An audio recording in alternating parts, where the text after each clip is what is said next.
ஸ்கூட்டியில் செல்லும் பெண்களே உஷார்! என்ன நடக்கிறது பார்த்தீர்களா? உடனே மாறுங்கள். தமிழகத்தில் கொலை கொள்ளை சம்பவம் அதிகரித்துக் கொண்டே வருகிறது. ஒவ்வொரு நாளும் ஒவ்வொரு விதமான சம்பவங்கள் நடந்து வருகிறது. அதிலும் கொள்ளை சம்பவமோ சொல்வதற்கு ஒன்றுமில்லை, அந்த அளவிற்கு நடக்கிறது.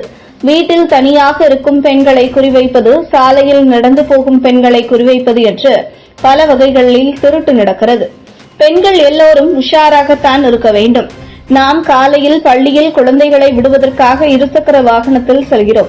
ஆனால் செல்லும் பொழுது யாரும் இல்லாத சாலையிலோ அல்லது ஆள் நடமாட்டம் இல்லாத வழிகளிலோ நாம் செல்வதை தவிர்க்க வேண்டும்.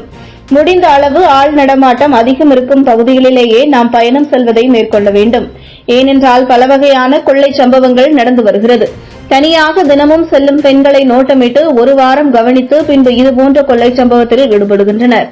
இதுபோலத்தான் வீட்டில் இருவருமே வேலைக்கு சென்றுவிட்டால் வயதானவர்கள் வீட்டில் தங்கியிருப்பார்கள். அதையும் மட்டுமே வீட்டில் உள்ள பொருட்களை எல்லாம் கொள்ளையடித்துவிட்டு சென்று விடுகிறார்கள். இதுபோன்ற பல சம்பவங்கள் நடக்கிறது. யாரும் இல்லாத போது கவனித்துக் கொண்டு தெரிந்தவர் போல் வந்து பேசி, தண்ணீர் கொடுங்கள், நான் இங்குதான் இருக்கிறேன் என்று எதையாவது சொல்லி பேசி அவர்களை டைவர்ட் செய்துவிட்டு பல திருட்டுச் சம்பவங்களில் ஈடுபடுகின்றனர். அதைவிட கொலையும் செய்கின்றனர். நாம் முடிந்த அளவு வீட்டில் இருக்கும் பொழுது வீட்டு கதவுகளை அடைத்துவிட்டு சேஃப்டியாக இருக்க வேண்டும். அதுபோலத்தான் பைக்கில் செல்லும் பெண்கள் எல்லாம் கழுத்தில் தங்க நகைகள் போட்டுக் கொள்ளாமல் முடிந்த அளவு கவரிங் நகைகளையே அணிந்திருப்பது நல்லது. ஏனென்றால் வெளியில் செல்லும் பெண்கள் கழுத்தில் அணிந்திருக்கும் தங்க நகைக்காகத்தான் கொள்ளையர்கள் இப்படி சம்பவத்தில் ஈடுபடுகிறார்கள். இதனால் நகையும் போய் உயிரும் போகக்கூடிய சம்பவமும் நடக்கிறது. நெய்வேலி அடுத்த மானடிக்குப்பம் கிராமத்தைச் சேர்ந்த சிவகுமார் மனைவி ஜெயந்தி. இவர் நெய்வேலி வட்டம் 9 உள்ள தனியார் பள்ளியில் குழந்தைகளை இறக்கிவிட்டு மீண்டும் தனது வீட்டிற்கு வட்டம் 3 பாரதிதாசன் சாலை வழியாக இருசக்கர வாகனத்தில் தனியாக வந்து கொண்டிருந்தார்.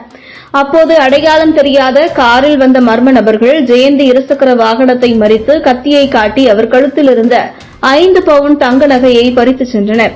இதுகுறித்து ஜெயந்தி நெய்வேலி நகர காவல் நிலையத்தில் அளித்த புகாரின் பேரில் போலீசார் வழக்கு பதிவு செய்து விசாரணை மேற்கொண்டு வருகின்றனர்.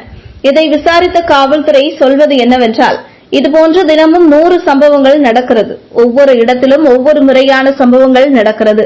அதனால் பெண்கள் தான் கவனமாக இருக்க வேண்டும். முடிந்த அளவு தங்க நகைகளை அணிந்திருப்பதை முற்றிலுமாக தவிர்க்க வேண்டும் என்று போலீசார் வலியுறுத்துகின்றனர். தற்போது இந்த செய்தியை அந்த ஊர் சுற்றுவட்டாரத்தில் பெரும் பரபரப்பை ஏற்படுத்தியுள்ளது.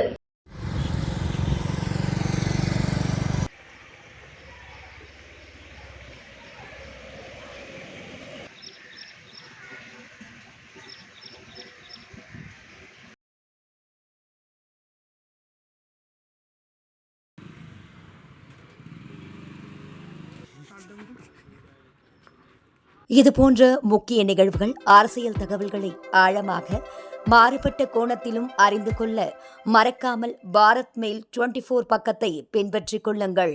உங்கள் ஒவ்வொரு ஆதரவும் இதுபோன்ற பல நிகழ்வுகளின் பின்னணியை அறிய உதவும்.